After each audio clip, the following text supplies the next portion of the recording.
I'm Kimberly Ewing. I'm the host here at the Media Lounge at the 22nd Annual Wild and Scenic Film Festival, put on by Circle, one of our most endeared organizations here. We're in Nevada City and Grass Valley this year. And today and right now, we've been watching and listening to so many different impressive filmmakers. We have got Chris Langer on the far right and Josh Heese, director and editor of Ripples of Plastic. Welcome to the Media Lounge. Thanks for having us. Yeah, you're the editor. Yes. Hard work. Director also. Director over there. Yep. So, Ripples of Plastic. Tell us, first of all, not a lot of people probably, maybe I'm just speaking for myself, but not a lot of people understand the greatness of the Great Lakes. Talk to us a little bit about what you're doing over there for the movie. Yeah, so Great Lakes is actually one of the biggest bodies of fresh water, and that's kind of why I was interested in the project, because a lot of people talk about ocean plastic, right, and they don't really talk about we get our drinking water from fresh water. Great Lakes has over 11 million people getting their drinking water, including myself and my wife's. So it was a really important issue to me to kind of document. No one in the area in the Midwest has kind of told that story yet, so it's really important. And it's the 5 Great Lakes, so it is probably one of the largest freshwater bodies of water on the planet. And what was interesting also is, like, if you think about the 5 Great Lakes, the most northwestern lakes are actually the cleanest. All the plastic is connected through rivers, so the plastic kind of flows down, and Lake Ontario is actually the dirtiest, and that's the one that goes out into the ocean. So that's the geographically most southern one then? Southeastern. Yeah. Okay. It's right above Rochester, Buffalo area. But you're saying the more northern lakes, they don't have as much.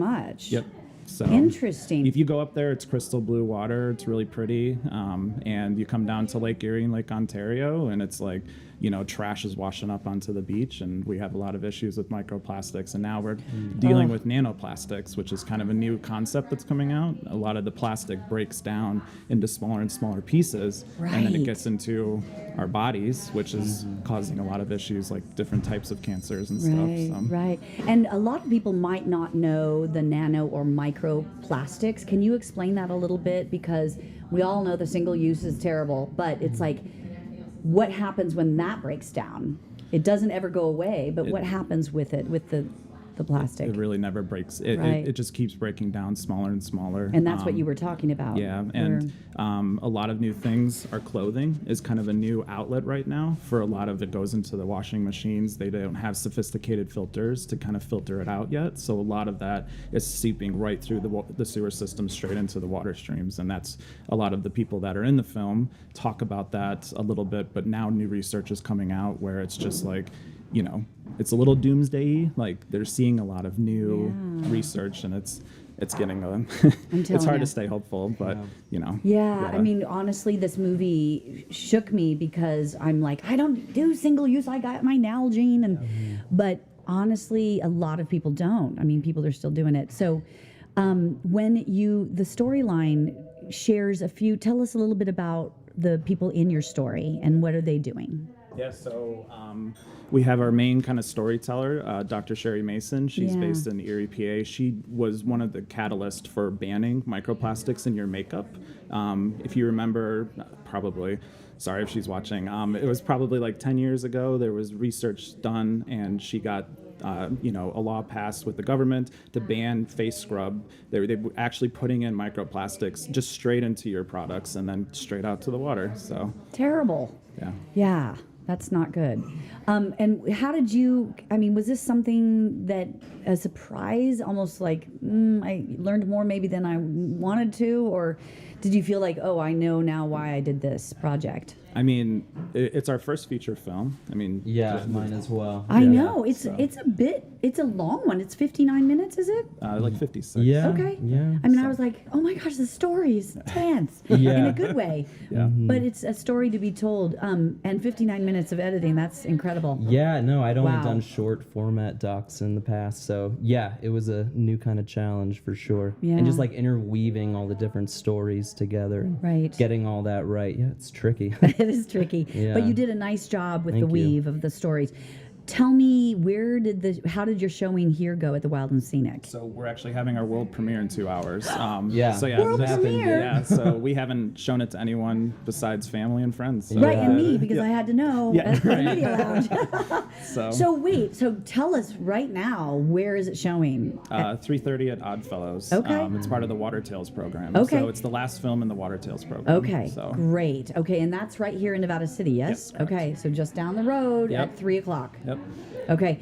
What else is on the platform or the horizon for you guys, since now you've gotten over the hump of hard work? What's next? Yeah. I basically the focus is kind of finish out the film festival circuit. I want to start kind of doing some grassroots on the ground, showing the community in different parts of the Great Lakes, kind of show like, hey, let's set up a community screening, let's get people out, and kind of let's educate, because that's the most important thing. Is like, everyone can kind of reduce their use of plastic, but you need to put pressure on the manufacturers and government to really make that change, because it's a systematic problem now. It's not just a simple like I can just cut out single use in my shopping trips and stuff. Right. It really is a bigger issue. Well, and that's yeah. the point of the manufacture. It has to start where consumers can do one action, but Yep. if the manufacturers can change their way, people will go there Yep. if you provide it. Yep. I know it's a hard ask, but it's Yep. necessary.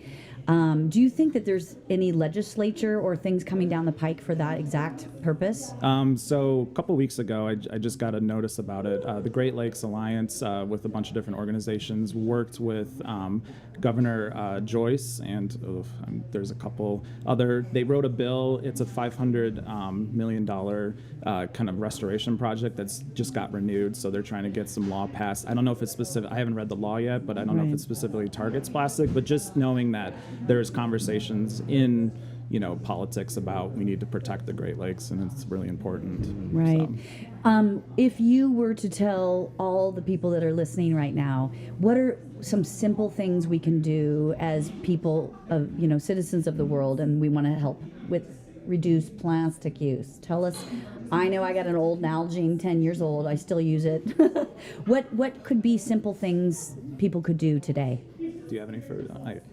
Tell us what Yeah. you guys do. Tell us what you do. Yeah, for sure. Stop buying water bottles. We don't need them. We don't. Yeah, Bring your just keep own it- bottle. Bring I your have it right own. here. Yeah, and plastic wrap and all those things. We can get reusable stuff for that. Right. So, the issue is the manufacturers for sure. But if everyone takes those steps and people see how you deal with plastic pollution, I think there's a ripple effect. For sure. So I think that is a great place to start, even Okay. if the issue is the manufacturer. Right. Yeah, that is a great place to start. One platform to remind you of that reminded me when you talked about makeup. There's a platform I can go on to talk about my makeup. It's called Skin Deep, and it's an evaluative database where they say your makeup is having these contaminants and these toxins. So then I get an education as a consumer. Is there such a place yet for manufacturers of who's doing the right thing? What can I buy that's moving towards less plastic? I think a lot of the problem is big oil is kind of making a bunch of new plastics. So you ban one set of plastics and they're inventing new types of plastics. There's all different. We are packaging convenience in a ton of different ways. So it's kind of hard to keep track because everyone is still on the cutting edge of let's make a new product. Let's get around regulation. So it's always going to be that struggle, I think. But We'll keep our eyes open, and if you find out, tell us, Yeah. because I'm one of those people that I'm like, I don't know what to do. I want to do something more than I'm already doing, but what can I do that's educated? Because we don't know. We're so bombarded with information that. So thank you guys for coming. It's been a pleasure to have you guys. Thank you. 3 o'clock at the Oddfellows. 3:30. Yep. 3:30 at the Oddfellows right here in Nevada City. It's been our pleasure, and good luck. Thank you so much. World premiere. Thank you guys. Oh my gosh, how exciting.